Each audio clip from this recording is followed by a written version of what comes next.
True Lies on 4K. Now I'm not going to mention too much of the AI controversy about the 4Ks with the James Cameron stuff because I mentioned it in The Abyss and I basically would just be repeating myself. Mostly going to talk about how I thought this one looked particularly and how great this movie is. If you've never seen this movie, this is an awesome movie. I think that I do not think this movie's perfect though, and we'll get into that. This is an awesome movie. Basically, this is the perfect blending of Arnold's comedic talents and action talents. You know, there's other movies where they've done that, like Kindergarten stuff like that. This is the one that I think did it the best. Jamie Lee Curtis is great. Co-star Arnold Schwarzenegger. Though I think I've read somewhere that they kind of beefed a little bit and they weren't the biggest fan of each other, and I can feel that a little bit in this movie. But still, I thought it worked for me. I and you know I thought it was a great, and all the action sequences are great. James Cameron really knows how to make really thrilling action sequences and just movies with great pacing that make you incredibly engaged.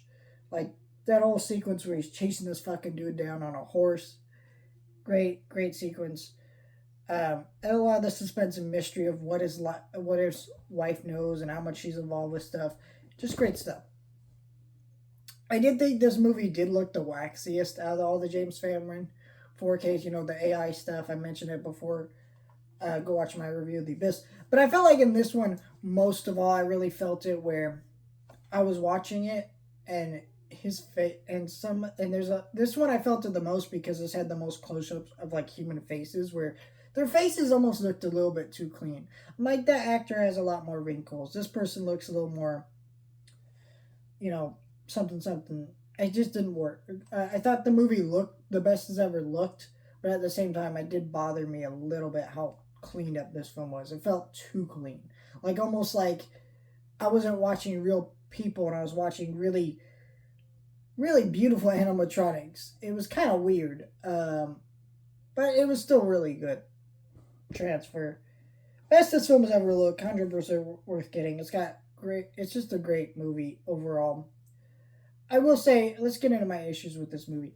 My main issue with this movie is like the sequences where he's telling his wife to undress and things like that.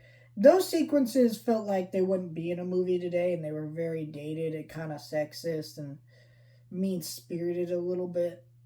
There's a couple sequences in this movie where I'm like, yeah, but for the most part, I still think this movie's really good and a fun action movie and definitely one of the best action movies of all time. Love this movie. 100% worth getting on 4K.